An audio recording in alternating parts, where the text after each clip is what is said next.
여러분들 찾아뵙겠습니다. 국유화 폐간 어떤 대통령도 할 수 없는 일인데 감히 제가 어떻게 그런 말을 한다는 것입니까? 이치에 닿지 않는 말을 가지고 사람을 이렇게 몰약해서는 안 됩니다.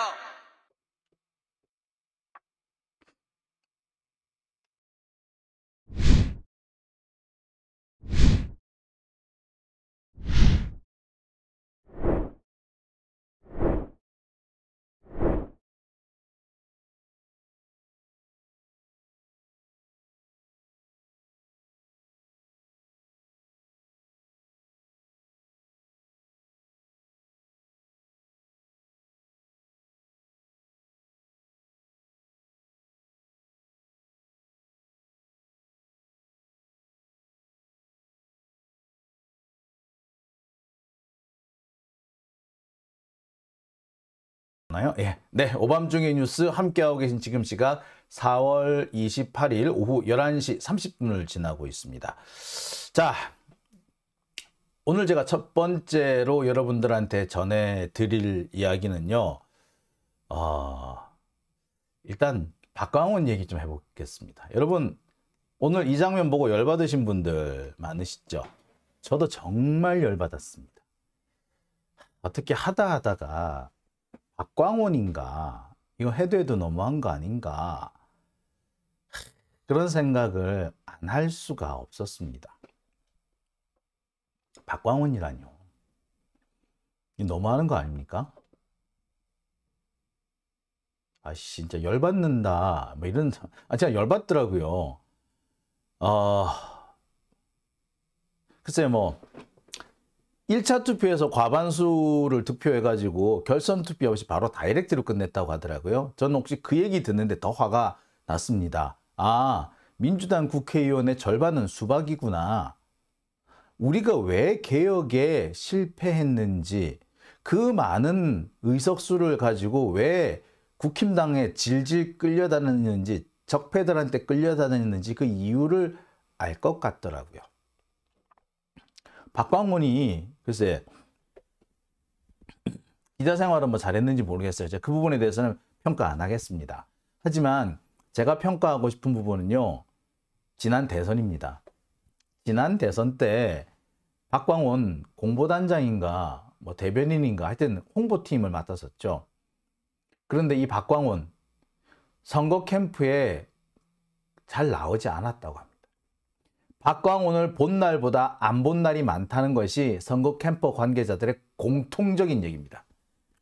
제가 개인적으로 이 선거 캠프에 알고 있는 사람이 한 3명 정도 되는데, 아직 제압됐구나. 한 5명 정도 되는데, 이분들 얘기를 들어보면 박광원을 본 날보다 안 본 날이 훨씬 많다. 아니, 솔직히 박광원이 언제 왔는지를 잘 모르겠다. 왔다가도 금세 사라지고 나서 결제를 받아야 되는 일이 밀리기도 했다. 오만 때만 얘기들이 다 나와요. 황당하죠. 대통령 선거를 하는데 후보의 선거대책본부의 공보를 맡은 사람이 나타나질 않았다. 근데 그 사람이 원내대표를 나갔다. 근데 당선이 됐다. 이 말이나 되는 얘기인가요? 이게 말이 된다면 민주당 국회의원들 적어도 절반 이상은 머릿속을 물속에 집어넣어가지고 한번 휘저어가지고 좀 씻어내야 될 사람들이야. 뇌를 꺼내가지고 물에 집어넣어서 슬슬 수돗물에 넣고 술술술 좀 흔들어가지고 머릿속에 끼어있는 때를 좀 벗겨내야 될 사람 같아요. 도대체 저는 이해가 안 갑니다. 잘못할 수도 있지 않느냐고요? 글쎄요. 제가 한두 명도 아니고 제가 직접 들은 사람만 5명입니다. 전원을 통해서 들어온 것들은요. 그보다 몇 배로 많아요. 아니다. 박광원 나름 열심히 했다. 라고 평가한 사람은 한 명도 없었습니다. 근데 단 한 명이라도 있었다면 그래 뭐 보기에 따라 다를 수 있지 라고 생각을 했을 거예요. 그런데 그 누구도 홍보 계통에 있었던 사람 그 누구도 박광원 때문에 망했다고 하는 사람들이 숱했습니다. 심지어 뭐라 그런 줄 아세요? 박광원은 차라리 출근 안 했으면 좋겠다. 안 했으면 좋겠다라고 생각했을 때가 더 많았다. 왜? 오면은 뭐 하지 마라, 이거 하지 마라. 하지 말란 얘기밖에 안 했대. 뭔가 새로운 걸 하겠다고 내주는 게 아니라 이거 하지 마, 저거 하지 마. 브레이크 잡고 못하게 하고 그러면서 근거는 역풍우려라는 식으로 얘기를 했다는 거예요. 그런데 이게 역풍우려도요. 미리 와가지고 역풍우려를 얘기를 해주면 다행이게 꼭 일 터지고 난 다음에 역풍우려되니까 중단하라고 그랬다. 사후 약방문이었다는 거예요. 차라리 없는 것보다 못했다. 자, 이런 사람이 민주당의 원내대표가 됐습니다. 이런 사람을 뽑아준다는 것이 저는 어처구니가 없어요. 국회의원들, 민주당 소속 국회의원들 정말 믿을 놈이라고는 참 몇 놈 안 되는구나. 참 이 상황에서 이재명 대표 혼자서 참 고군분투하고 있겠구나 라는 생각이 절로 났습니다. 모르겠습니다. 과거는 과거니까 미래는 또 어떻게 잘 할 수도 있겠죠.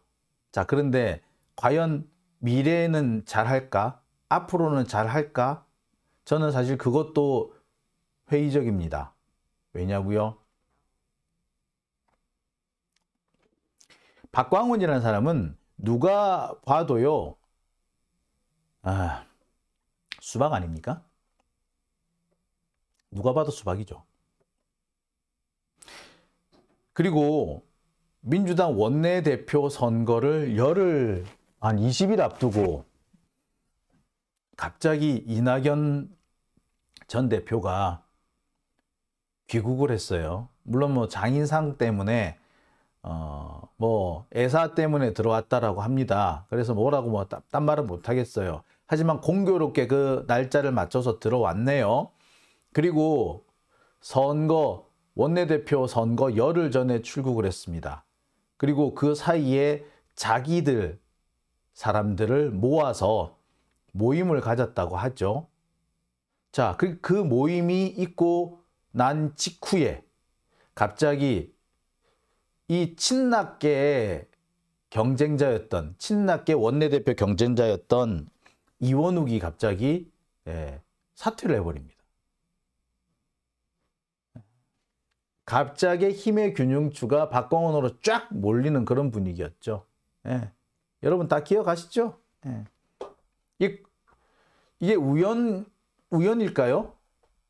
저는 아무리 봐도 우연이라고 생각하지 않습니다. 자, 그리고 그 시기에 맞춰가지고 갑자기 여러 가지 이해 안 되는 일들이 벌어졌습니다. 갑자기 민주당의 민주당이 혁신을 위한 갑자기 제3지대, 소위 말하는 제3지대, 김종인과 금태섭을 중심으로 한 제3지대 정당을 만들겠다라는 그런 모임이 갑자기 출범을 했고요. 거기에 친낙계 의원들이 대거 몰려갔습니다. 이거 우연인가요? 여러분 우연 같습니까? 자, 이 연장성상에서 박광훈을 봅니다. 저는 이 박광훈이 이재명 대표를 흔들기 위한 복병 혹은 트로이 목마 역할을 할 가능성이 있다고 봅니다.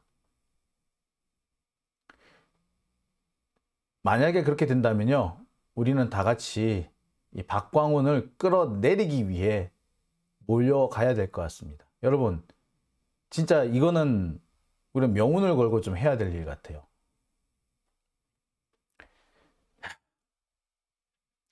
어떤 분은 그런 말씀을 하십니다. 이재명 체제에서 공천을 받을 수 없을 것으로 예상되는 몇몇 인사들이 이런 식으로 박광훈한테 표를 주는 식으로 해서 자신들의 생명을 연장시키려 하고 있다. 야, 글쎄요. 원내대표는 탄핵 못하나요? 원내대표는 불신임 제도가 있습니다. 불신임을 할 수가 있습니다. 근데 지금 당장은 불신임 할 수 없죠. 좀 두고 보시죠. 근데 만약에 제가 볼 땐 그래요. 그러니까 박광원하고 이재명하고의 충돌이라든지 갈등이 현실화되면 결국 두 사람 중에 한 사람은 물러나야 돼요. 그럼 누굴 물러나게 할 것이냐? 결국에는 그때 불신임 투표를 통해서 물러나게 하는 수밖에 없어요. 예, 그때 봅시다. 예. 자, 우리 이왕 이렇게 된 거 당장은 어쩔 수 없습니다. 하지만 우리도 호시탐탐 한번 노려봅시다. 박광원 잡아뜨릴 기회. 만약에 그래서 우리가 기회를 잘 잡을 수 있다면 이재명 대표 체제를 더 공고히 할 수 있는 계기가 될 수도 있다고 봅니다. 자, 항상 우리는 위기를 기회로 만드는 사람들이었고요. 이번에도 우리 이 위기를 기회로 만들어 봅시다. 저는 그렇게 꼭 해내야 된다고 생각합니다. 자,